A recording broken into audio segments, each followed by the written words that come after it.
Good afternoon, everyone, and thank you so much for joining us today here at the Sonoma County Drought Update for Thursday, July 7th. I'm Linda Hopkins. I'm the 5th District Supervisor for the County of Sonoma and a member of the Board of Directors at the Sonoma Water Agency. Let's go ahead and begin with a brief message from Gilbert Martinez with our communications team for our Spanish-speaking viewers. Gilbert?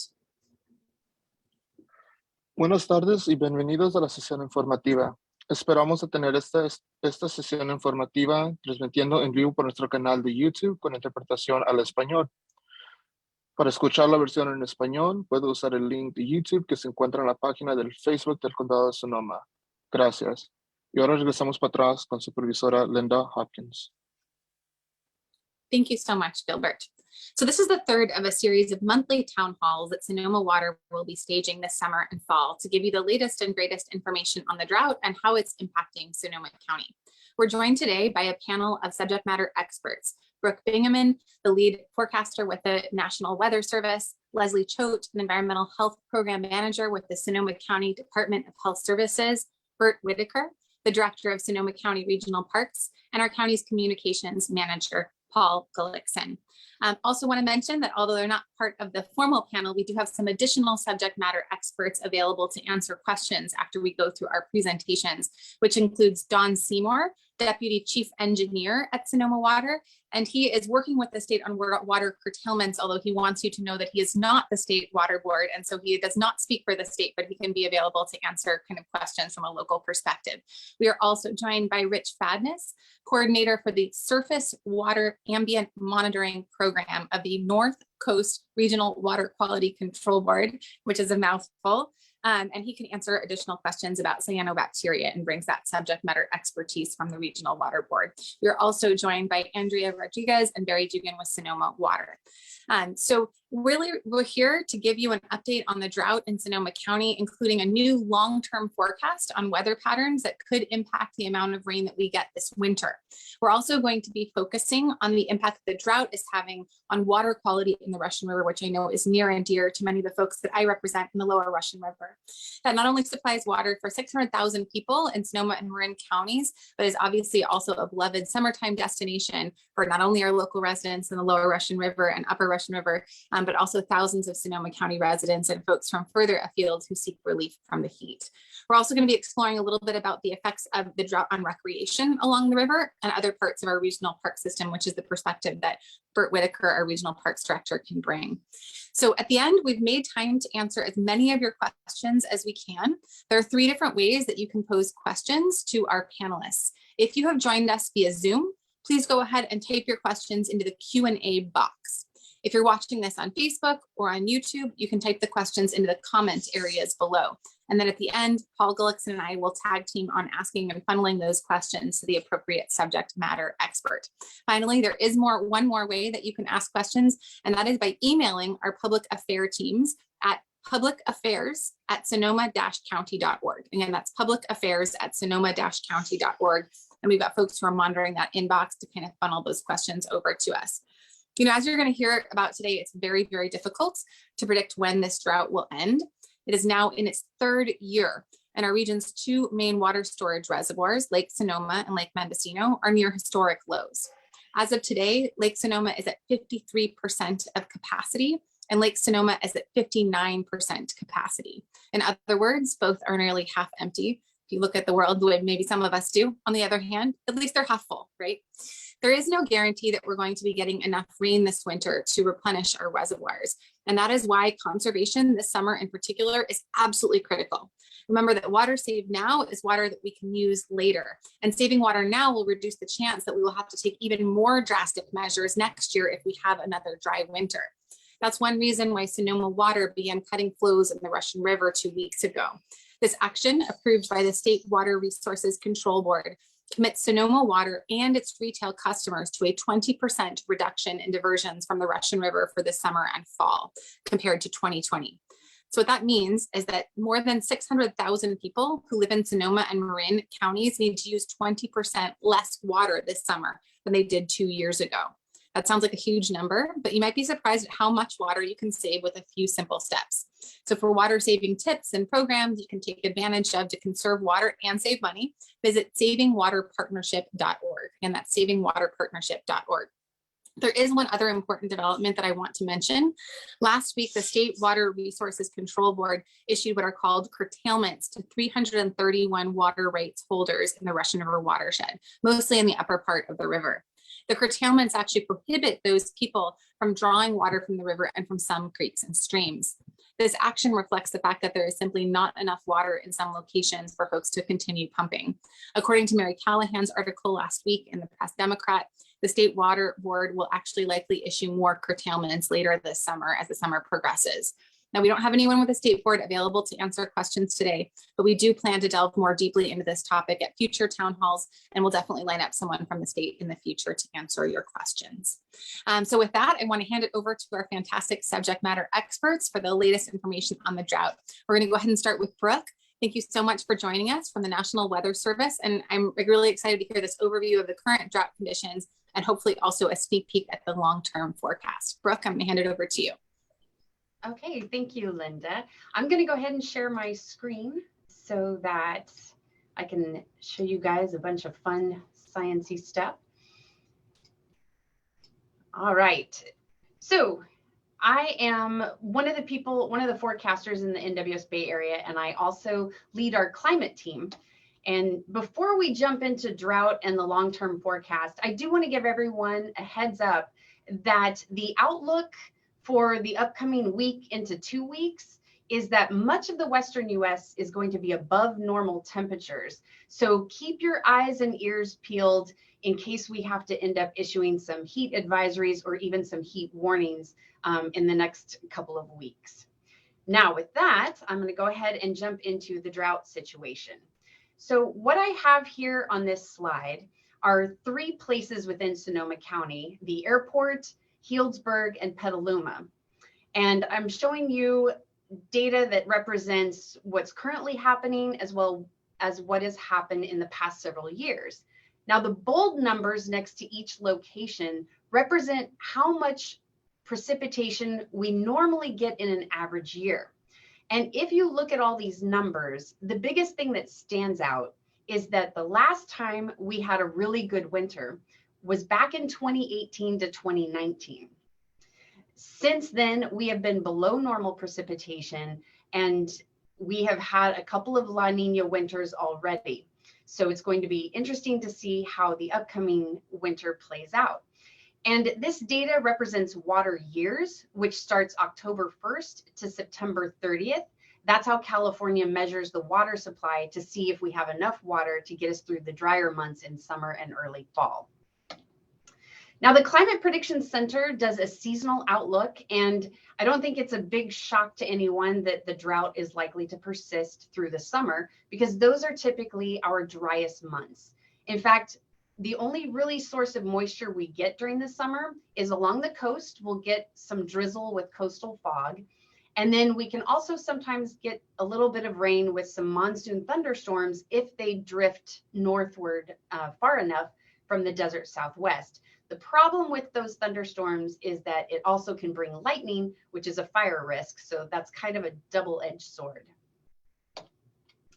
So you probably are wondering, okay, summer's going to stay dry, but what's going to happen this winter? Is it ever going to rain again? And I'm going to jump into some sciencey graphics. So bear with me, but I will walk you through it so that hopefully you have a good understanding of what's to come. First, we're going to do a quick review of what does it mean to have an El Nino winter and a La Nina winter. And basically, it just is a matter of where the jet stream sets up during those winters. The jet stream location is important because as winter storms track across the Pacific Ocean, in an El Nino winter, the jet stream focuses more of those storms towards Southern California, whereas in a La Nina winter, it focuses more of those winter storms to the Pacific Northwest. Now, if you look at these maps, one thing that's intriguing is that for the Bay Area, including Sonoma County, we're not directly under either of those signals. And because of our location, that can add some variability to the outlook. And I wanted you guys to be aware of that. I'll touch on it later. So here's a big complicated graph with a bunch of lines, but I have highlighted the one that's most important. This is the official consensus outlook from the Climate Prediction Center as to what the El Nino La Nina signal is going to do. And as of right now, they're showing that there's about a 60% chance that we will return to a La Nina signal, which typically brings us drier conditions. That's going to happen in fall into early winter. But what I've noted is that the more interesting part of this outlook is towards the end of the graph, where we get into the heart of winter, December, January, and February. Those are our wettest months, and that's when we get the most precipitation. And if you look at this outlook, it's showing that we should trend back towards a neutral signal. If that happens, then it could give us a better chance of getting normal precipitation in this upcoming water year. However, this isn't a slam dunk guarantee. We're very early on in this outlook. In fact, there's going to be an update next week on July 14th by the Climate Prediction Center. And the official winter outlook actually doesn't come out until October. So there's plenty to monitor until we get into October. Another thing I want you all to understand is that not all La Niñas or El Niños are the same. The map or the graph here is actually showing all the La Nina winters that have happened since 1950. And if you take a look at this, you'll notice that along the West Coast, it's not always a definite wet or dry pattern. So there is some variability because the La Nina and El Nino signals can be strong, moderate, or weak. And plus there are other circulations in the atmosphere that can influence the La Nina or El Nino signal. And what I have here are some resources in case anyone is interested and wants to monitor themselves or learn more information. And I'll share these links in the Q&A if folks are interested. The first link is from drought.gov, and it specifically highlights Sonoma County. If you click there, you'll get some interesting statistics, and they update the outlooks from the Climate Prediction Center as soon as they're updated. Next, we have climate.gov, and that has a lot of great information and some good articles that are written for the general public if you want to learn more about El Nino or La Nina. And finally, I've also listed the Climate Prediction Center's website so that you can take a look at what's going to happen in the next 2 weeks, the next month, the next 3 months. And you can also look up the latest discussions on El Nino, La Nina. So finally, I just want to remind you all about the key points that, yes, it does look like we'll go back to a La Nina signal in fall and early winter, but we really need to monitor what the trend is for those wet months of December, January, and February, because that will really tell us what could happen to our water supply for the following summer. And remember that the official winter outlook comes in October, and that during a La Nina winter, there can be some variability. So be prepared for the possibility of a mix of dry and wet months this coming winter. And with that, I will stop sharing my screen. And I'll turn it back over to Linda. Thank you so much, Brooke. I really appreciate it. It was a great presentation. I also wanted to briefly mention, someone commented on the chat. I apologize for the late start time. Someone said that it was rude of us to start late, and we were actually caught between two rude paths forward, which is that unfortunately our Spanish translator wasn't here right at 4 o'clock. And so we were waiting a few minutes in hopes that they would join us so that we could provide that real-time Spanish translation. So again, apologies for the slightly delayed start, but we were trying to assist our Spanish speaking viewers. With that, I'm going to go ahead and hand it over to Leslie Choate, who is our Environmental Health Program Manager with the Sonoma County Department of Health Services. And she can talk a little bit about sort of public health and the Russian River. Leslie? Good afternoon, everyone. So Ted, if you will please put up my PowerPoint. So I'm here to talk about our water monitoring program on the Russian River related to recreational health. Next slide, Ted. So we monitor for bacteria along the Russian River Also Spring Lake Swimming Lagoon and the ocean beaches along the Sonoma coast. So with the Russian River and Spring Lake, we monitor for recreational activities between Memorial Day and Labor Day. And with the State Ocean Water Program, we monitor between April and the last week of October. What we monitor for is any levels above 10,000 colonies per milliliter for total coliform, and 235 above 235 colonies per 100 milliliters of for E. coli. So you can see here we have a beach hotline, also our environmental health webpage. We post results, and those results you can check those numbers weekly to see if it's safe, and make some informed decisions about whether or not you want to use our beaches for recreational activities. So next slide, please. So here are the 10 beaches that we monitor along the Russian River. And those are the levels that we monitor for. Next slide, please. And also the 7 locations at the Spring Lake Lagoon that our samples are pulled from. And again, those samples are posted weekly. Next slide.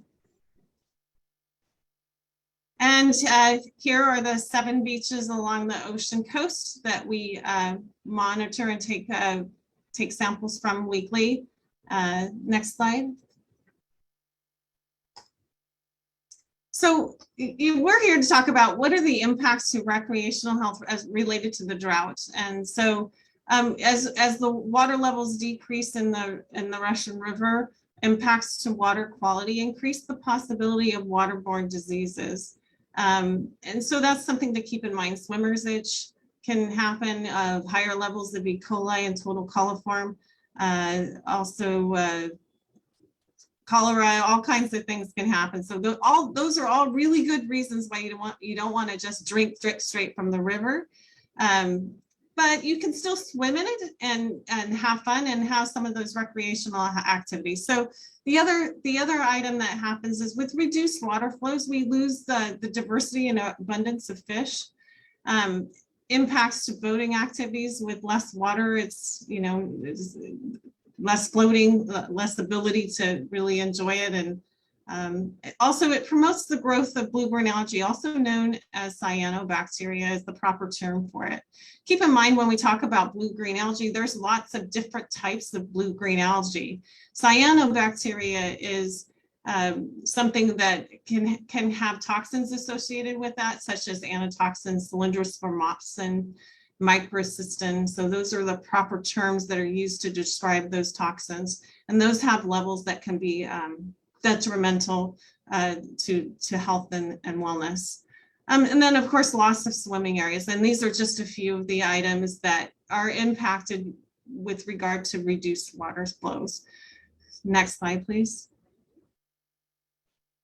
So we also have our toxic algae alerts that we have just put up along the Russian River, new signage that we work collaboratively with the Regional Water Board since 2015. We work with them, and we monitor conditions along the Russian River with the Regional Board, and based on those conditions, we may post toxic algal alert. And as a matter of fact, today, we did post toxic. There was evidence that there was some algae present related to cyanobacteria, and we posted toxic algal alert at just Patterson Point.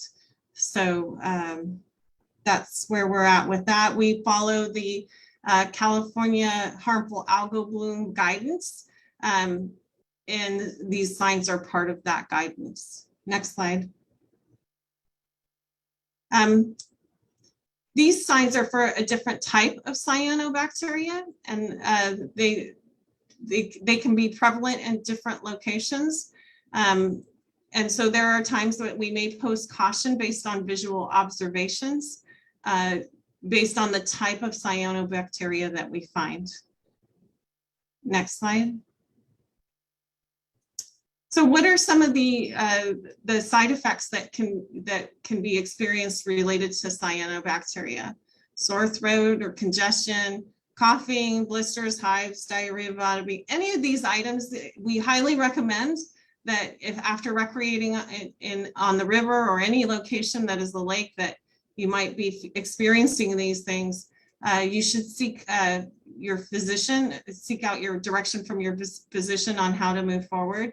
That said, you know, sometimes you could experience these things because, you know, you had too much fun or whatever, but it's not always related to cyanobacteria. And I will say that it often, in terms of human contact with cyanobacteria, it's highly unlikely that it was cyanobacteria. The most at-risk population would be animals. So your dogs, you're playing on the river, eating the algae, that is a more likely, that can happen in a more likely way. So next slide.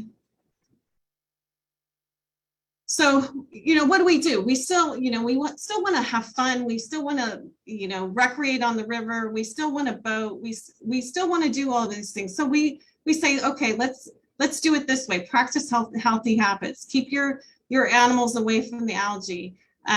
Make informed decisions. Don't let your children play in the algae. So these are all things that you can do to prevent any sort of sickness. If you catch fish and you want to eat it, it's fine to eat it. You just need to clean the fish and you can have the flesh, but not the guts. So, and you know, when you clean it, be careful. You don't want the flesh to come in contact with the guts if there was cyanobacteria in that location. So next slide, please. So here are some resources and information that you can look into, and you're always welcome to reach out to me if you have any questions about recreating on the river, and I'll do my best to answer those. So, and that is the end of my presentation. Thank you. Thank you so much, Leslie. Now we'll hand it over to Bert Whitaker, Director of Sonoma County Regional Parks, to talk a little bit about recreation and the drought. Bert? Thank you, Supervisor Hopkins, and give me a moment here as I pull up the screen. Thank you, everyone, for joining us today. And speak a little bit here about drought conditions and our regional parks and a little bit about the Russian River. So certainly the drought conditions are very serious in many of our regional parks and are causing us to adjust operations and service levels, things you may see out there while enjoying the facilities. But things like water efficiency has been a priority, working with our day use visitors and our campers to reduce things like shower times and washing of boats after leaving waterways, and just other common sense approaches. We are definitely having some challenges with groundwater wells. Many of our athletic fields depend on groundwater sources. And really last summer, we saw many of them start to fail and have inability to water. And have made adjustments through the off season this year, and watching those very closely this year to see if we can get those fields through without them being completely brown all summer. You also, as you use the parks, you may see a few closed permanent restrooms, and we've really provided non-flushing chemical toilets due to some water availability to a few of those facilities. And out there looking at the parks too, you may see more tree mortality, more trees falling over adjacent to trails, and that's definitely been on the upswing for a number of years now. But as we look at all this, we're definitely working hard to try and adapt the system with new strategies of things like water catchment systems around the roofs of new restroom buildings, other ways to irrigate native plant restorations we're doing at many locations across the parks, and other adaptive approaches, and recognizing that this drought is ongoing, and as was mentioned earlier, we don't know when it will actually ease up on us. The Russian River, it is summer and it is in full swing, and certainly want to invite you and your family and friends to come out and have an experience in the Russian River. The county operates 8 river parks along the river, in addition to other public and private beaches that provide different levels of public access. What you see here is actually a fishing and access guide that's available out at the regional parks as well as online. It kind of showcases what's available at our facilities. Most river beaches have locations suitable for swimming and accessible parking, picnic areas, and restrooms that are available. Parking is free at our facilities with the park membership or a $7 daily fee, and there are fee stations at the park where you can take care of that. And we do have open water lifeguards on duty at Healdsburg Veterans Memorial Beach daily from 11 a.m. to 7 p.m. through the Labor Day weekend. Also, most of our river parks provide access for hand launching of kayaks, canoes, stand-up paddleboards, and other inflatable devices. And also, just so everyone's aware, along the river corridor, there are 2 summer dams in place this year installed by the Russian River Parks and Recreation District. That is the Vacation Beach Dam just downstream of Guerneville, as well as Johnson's Beach in Guerneville. And there is no summer dam this year at Healdsburg Veterans Memorial Beach due to the low water conditions. I'm also pleased to announce that our new kayak and paddleboard boat launch at Guerneville River Park is nearly complete, and you should see that open for public use in the next week or so. Also, I wanted to mention, we are in the second summer offering the Regional Parks River Shuttle. Free parking is available at Tom Shofflin Fields off Old Redwood Highway, just south of Mark West Springs Road. And this shuttle is running on weekends, holidays, from 10 a.m. to 5 p.m. through the Labor Day weekend. Tickets available are online. An all-day shuttle costs $5 per person. And the shuttle drops you off at Steelhead Beach, about 10 minutes from where you park your car. And it's about a 4 to 5 hour float. And then the shuttle is there to pick you up at Sunset Beach and return you to your vehicle. Bring your deflated rafter tube, and we do have inflation stations available at Steelhead Beach behind the restroom building to get you on the water quickly. And definitely search Russian River Shuttle online for more information and to get tickets. We're also at Regional Parks continuing to provide the water safety patrols at river parks with park rangers and water safety personnel. And most river park locations have a free borrow a life jacket station for kids and adults to use while enjoying the river. It is just to share a little bit about what we're seeing out there in the regional parks. And really the overall trend is river recreation has been increasing steadily over the last decade. And during the summers, with the pandemic of 20 and 21, really unbelievable levels of use out there at the river parks. Just kind of paint the picture, we really see steady weekday utilization, and if temperatures heat up, especially above about 85 degrees, we see families coming out in pretty large numbers in the afternoon to use the parks as places to cool off in the shade and enjoy some time outside. Weekends are exceptionally busy with parking areas often filled by 11 a.m. And then also just an observation that's notable. We're seeing a general trend where we call them float Saturdays. Visitors tend to bring more devices out to the river and go travel down the river from point to point on inner tubes and paddleboards and kayaks on Saturdays. And on Sundays, we see more what we think of as a traditional use of the parks, with visitors bringing in picnic supplies and pop-up tents and chairs and to enjoy their spot on the river for the day. So it's just good to kind of know these trends and think about your own recreation on the river. And certainly the drought impacts on the river. And we certainly see lower flows the past few years, but there's still pretty adequate water in the river for recreation. And also seeing that as folks use a lot more of inner tubes and inflatable devices, they're much lighter in weight and easier to portage over some of the areas that may be too shallow to navigate because of the lower flows. We've also, seen relatively few water quality postings for bacteria and blue-green algae over the past few summers, even with the lower flows in the river. So we're optimistic about that.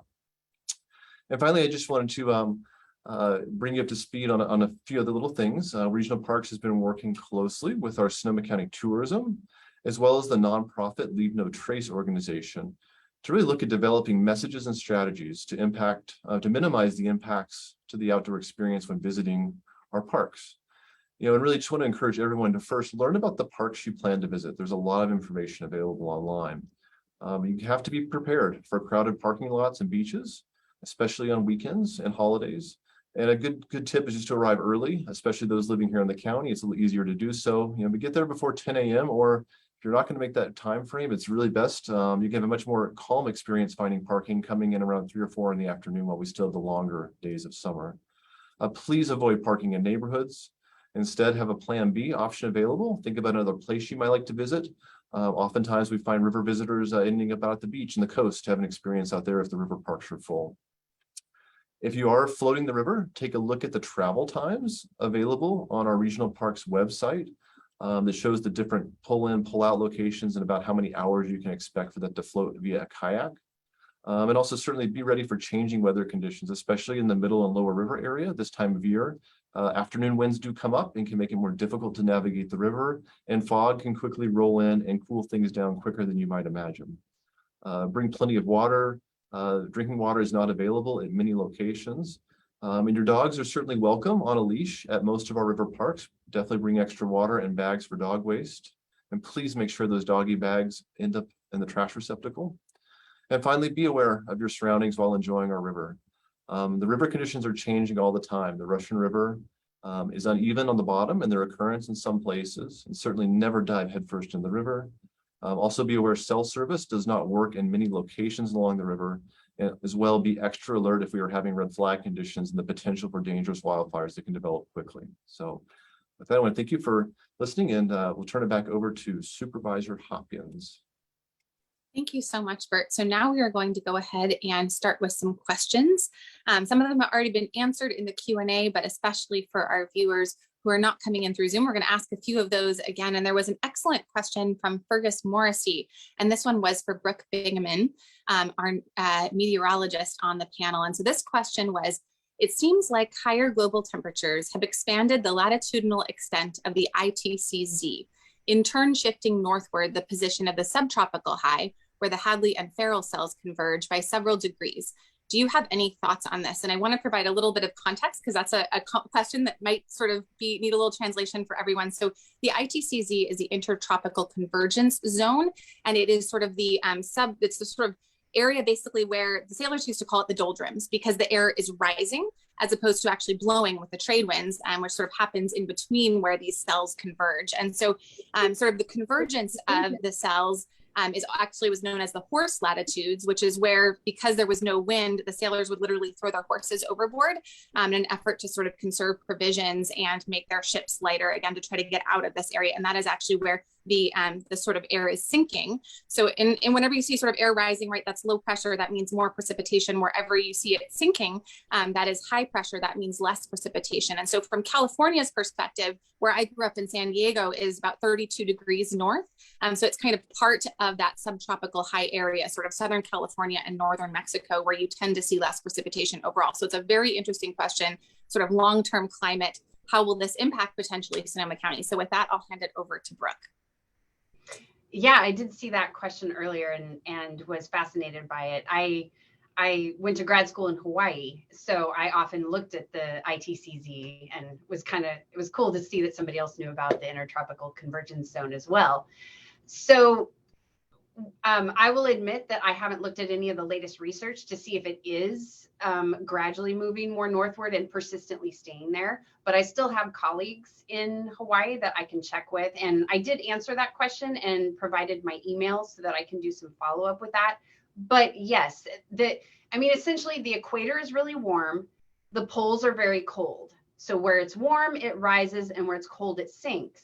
But it's not just one huge circulation. It actually sets up three primary circulations. And Supervisor Hopkins, as you said, down in SoCal, that's where air is sinking. So if that ITCZ is moving northward, then that means that sinking air around SoCal could move northward and might start impacting, the more central parts of California and could possibly affect the Bay Area. So I will definitely follow up with some of the researchers I know back in Hawaii, and I'd be happy to email the person that submitted the question if they reach out to me. Thank you so much, Brooke, and really appreciate that question. That's an interesting one to dive into. There was a question that Andrea answered in the Q&A, and this is about the current level in Lake Pillsbury. And the question was also, it directly affects Lake Mendocino, correct? So Andrea, I'm wondering if you could share a little bit of information about that, and anyone else who wants to chime in about the system overall. Hi, Supervisor. Yeah, we do monitor the levels in Lake Pillsbury along with Lake Mendocino and Lake Sonoma. So it is well below its threshold for storage. So that's something we do keep track of, and always happy to publish that. Although it's not usually on our website, we're always happy to include that. Thank you. A question, and this was actually from an anonymous attendee, is iron algae a concern for pets and wildlife? We are seeing much more of this orange muck in surface water in seasonal creeks, et cetera, in the El Verano section of Sonoma. The iron and manganese content has also risen sharply in some wells in this region. Is this related to the drought? And I'm wondering if Leslie might have any information on this, or if this also might be something where we want to turn to our colleague at the Regional Water Quality Control Board for that. I think I need to defer to Rich Fadness from the North Coast Regional Water Quality Control Board. Great. Rich, do you have anything to add to that? Unfortunately, I do not. I'm a surface water ambient monitoring program coordinator, so I work specifically with surface waters. And the iron, to my knowledge, iron bacteria is not toxicant, so it should not be an issue in that respect. As far as levels increasing in groundwater and wells, I really can't address that. And that is something that I have just a tiny bit of experience with serving on the Groundwater Sustainability Agency. I do know that actually sort of the concentration of certain minerals, in particular in Sonoma County, we were looking at manganese and arsenic as sort of potential, of concern. That that is something that is monitored by the GSAs and is something that the State Water Board considers when we're looking at the health of a groundwater system, because it is true that as groundwater levels decline, sometimes you do see increases in concentration in certain minerals. But I think that would be a great question, maybe that we can take to one of our Santa Rosa or Sonoma Valley. It sounded like that was where the questioner was from. Bring that to the GSA out there. So that would be my recommendation on that. Just looking for a couple of other questions. This is a good one, and I appreciate the anonymous attendee who thinks in worst case scenarios, because here in Sonoma County, we often find ourselves in those. The question is, as the county models drought scenarios, what is the most dire water availability the county has evaluated, and what is the potential response for that worst case model? And so that might be something I'm not sure if, maybe Sonoma Water might be the best to answer that. And also maybe if Brooke has any, kind of suggestions on what some of those worst case scenarios might look like from a meteorological perspective. So maybe I see Don turning on his camera, and then maybe we can do Don and then Brooke. Good afternoon, Director Hopkins. I'll try to, that's a very complicated question because in Sonoma County, not everybody's served by the same water sources. There's cities and districts that are served by Sonoma County Water Agency that receive water primarily from the Russian River. And so impacts the Russian River, as you mentioned earlier on the 20% diversion reduction, has an impact to them. But then we have, many folks that are dependent on rural groundwater. And so the impacts are different for them than they are for users of Russian River water. But Sonoma Water specifically has looked at some worst drought scenarios, looking out into the climate futures that are available right now. And we were in the middle of a project called the Regional Water Supply Resiliency Study, which is kind of looking at the water system from Potter Valley Project all the way down to Sausalito, and all the how our contractors have local resources, how we have interconnections, how we can leverage that. And we did do specific drought scenarios. The worst scenario actually ended up being if 2022 had been followed by the 76-77 drought. There are, in the climate futures, there are droughts in the future that are longer, but not more severe than that over a 2-year time frame. And we found that there was deficits, but they could be managed in implementing near-term projects. So conservation, pumping more groundwater, looking at opportunities for aquifer storage and recharge. Also, the tools we use with the state board to reduce minimum stream flow requirements in the Russian River when we're seeing these deficits. So there's a technical memo associated with specifically the work on that. It's available. We can happy to share that. I believe it's posted on our website. If not, I'll work with our government affairs folks to make sure that is. But it goes into the details of that, of looking at that, and it makes recommendations for both short-term and long-term projects to make our region more resilient. Thank you so much. Brooke, anything to add? Yeah, it is a complex question because it doesn't just rely on the weather patterns. The state of California has such a huge storage and supply system when it comes to water. So that's another variable. And the state does try to be able to carry California through, more than one dry year.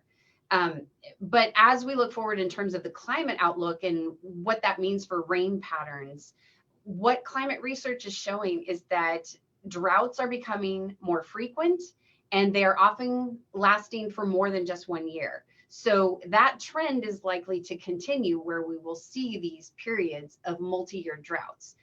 Therefore, as we plan and look ahead, we have to be able to prepare for that.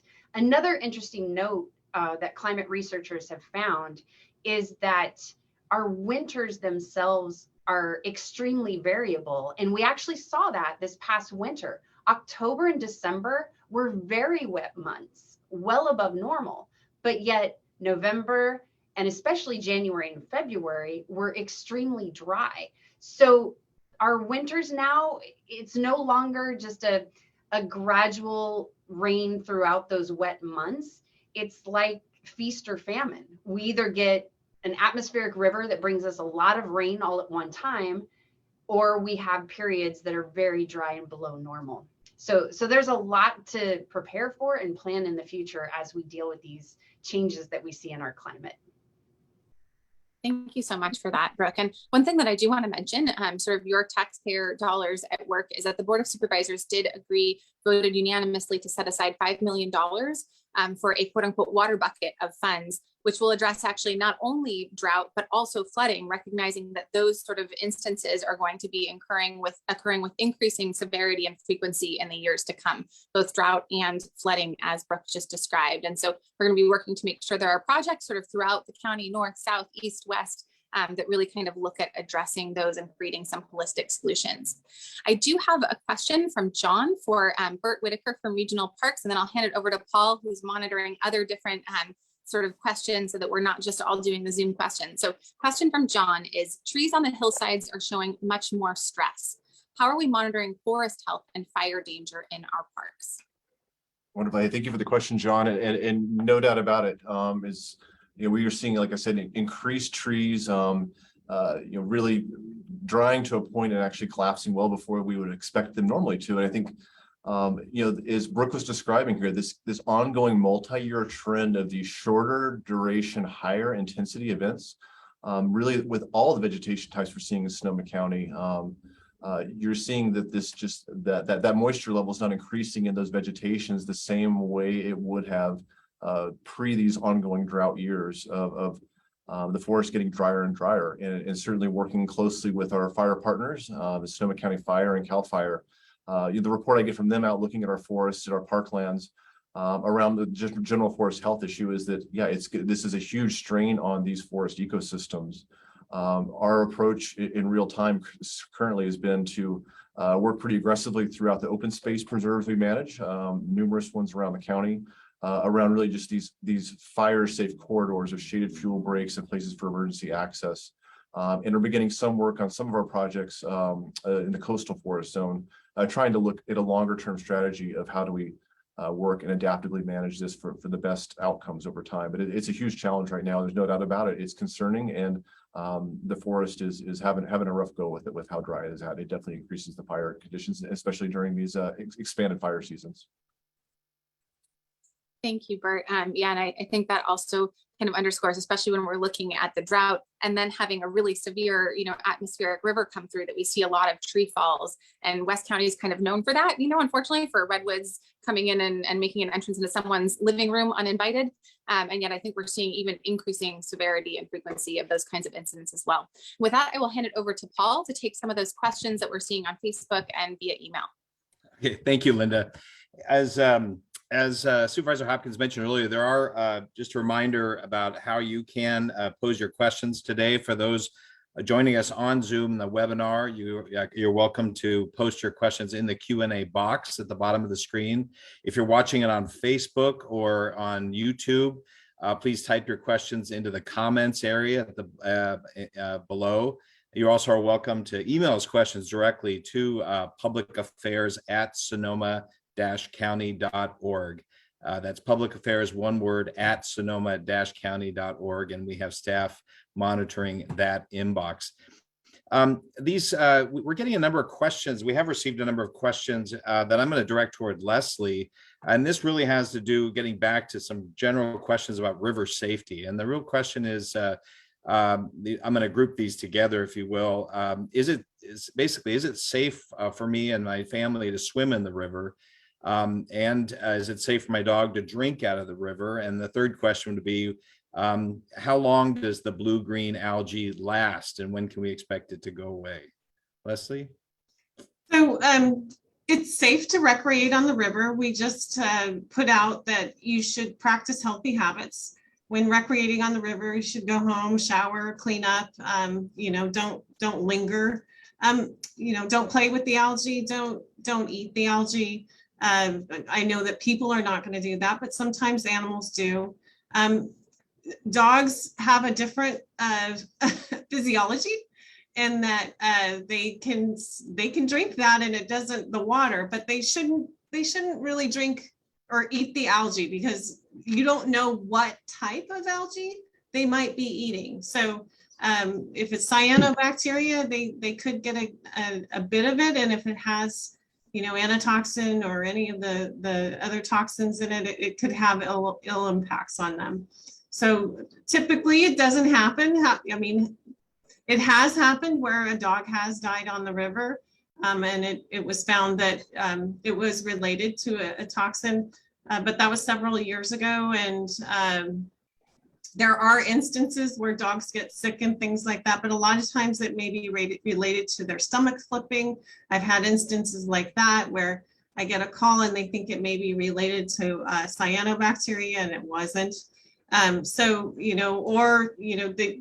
They eat something they really shouldn't have eaten and get sick in another way. So it's always hard to assess a dog's condition based on, and so we highly recommend you take them to the veterinarian if they're sick, and then there's a process that's followed to determine, is it cyanobacteria or is it related to something else?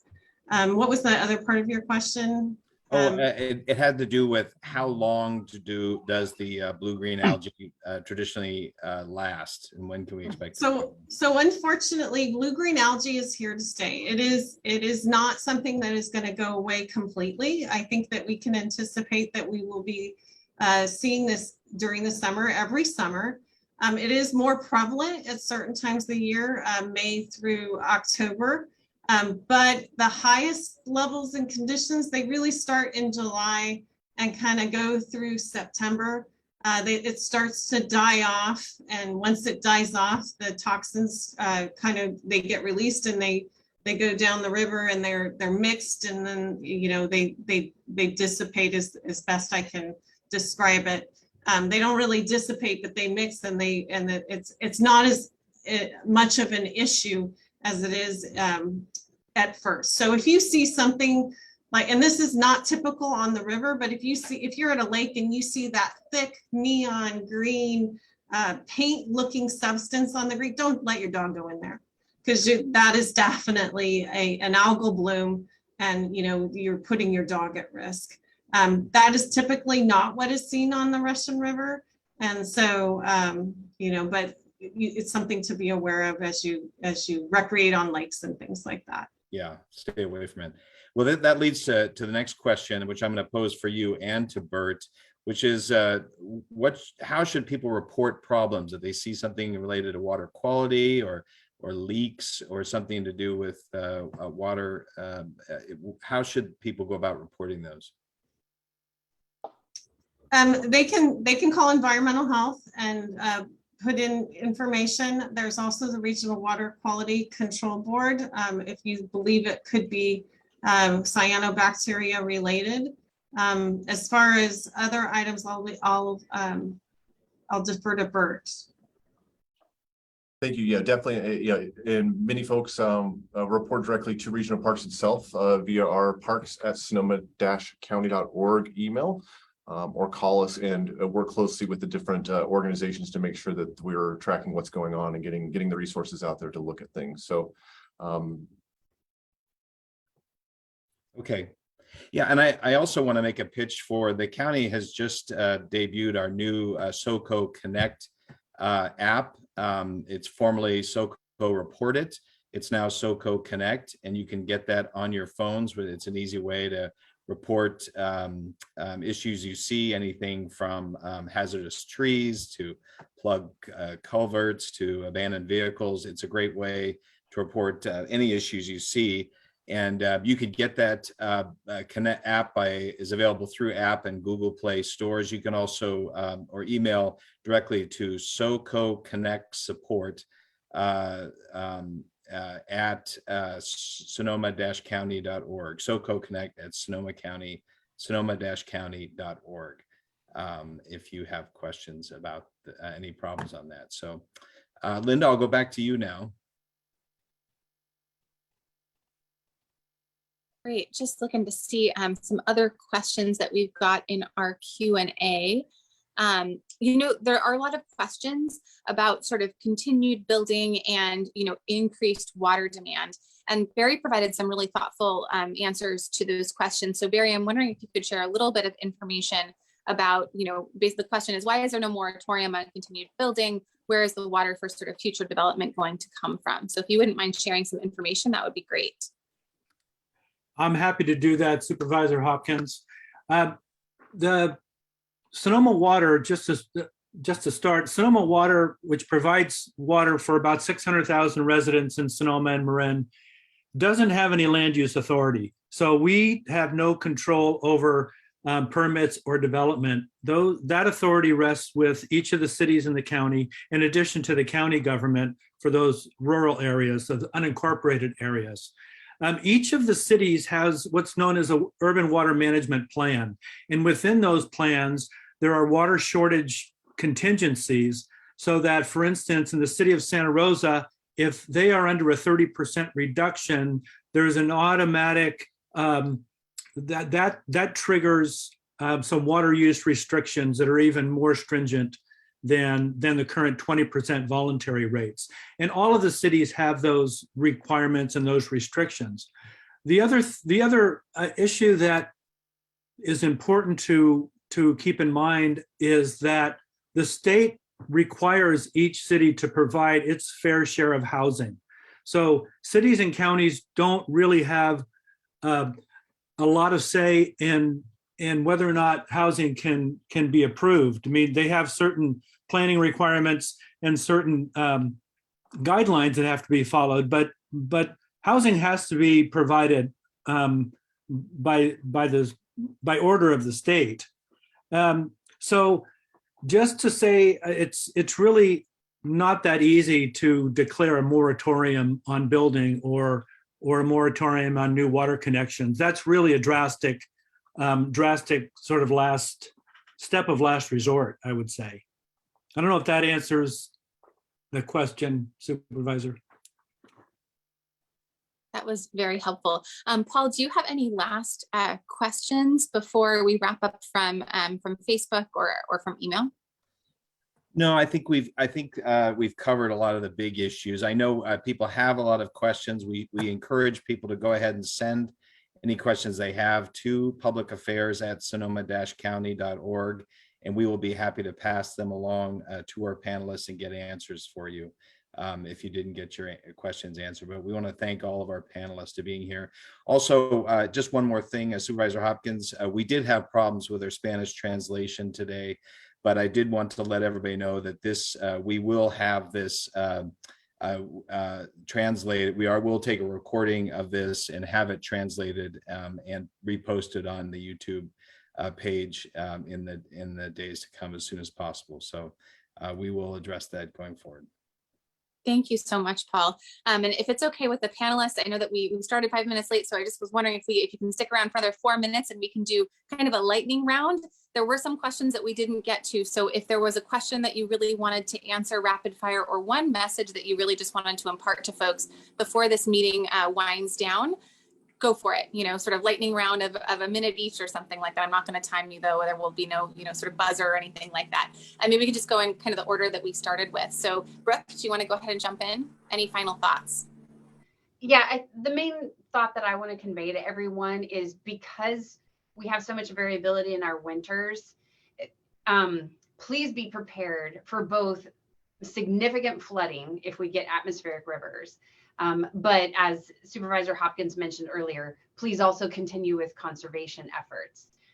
That's really the main thing. And if there are, hopefully not, but if there are any new wildfires in Sonoma County, keep in mind that if we do get significant rainfall, there will be an increased risk of debris flows near those burn scars. So please stay tuned to our latest forecasts, and we'll do our best to keep you safe this coming winter. Thanks, Brooke. Leslie? Practice healthy habits. Stay away from the algae, keep your family safe. If you have a crazy dog that you can't trust not to eat the algae, think about that before recreating on the river with your animal or your friend. And shower and take good care of yourself and have fun on the river. Thank you, Leslie. Bert? Yeah, and I'll reiterate Leslie's point of just, it is summer and we have been through a lot in this community over the last year and years, and getting out this summer on the Russian River is an incredible experience, and even with the drought conditions and lower flows and possibilities of other things related to water quality. We tried to share with you a lot of tools. Look up the parks online, look at how you can get there, what's going on with them. Get out there and have that experience this summer with your family and friends, and enjoy it while the water quality and the conditions are still great out there, and do so in a way to avoid the crowd as best you can and be respectful of the park and our fellow park visitors and our park neighbors for sure. So thank you. Yeah. Paul, do you have any final thoughts to share? Yes, thank you. We just wanted to let everybody know that copies of today's slideshows, along with the video recording and a Spanish translation of today's webinar, will be available on the drought page at socoemergency.org. And I really encourage you to go to that site because it is an excellent resource. You'll find lots of information there that concerning the drought, whether you live in the city, get your water from a city or in a rural area. There's a lot of good information there. So it's socoemergency.org/emergency/drought, or just go to socoemergency.org and you'll see the directions there. So, and finally, we just want to remind people to join us again on August 4th, where we'll have our next update on the drought. Thank you so much. And thank you to our fantastic panelists for sharing all the wonderful information tonight. And thanks for those of you who took time out of your busy lives to come and hopefully learn a few things. So thank you so much and have a great night. Stay safe, everyone.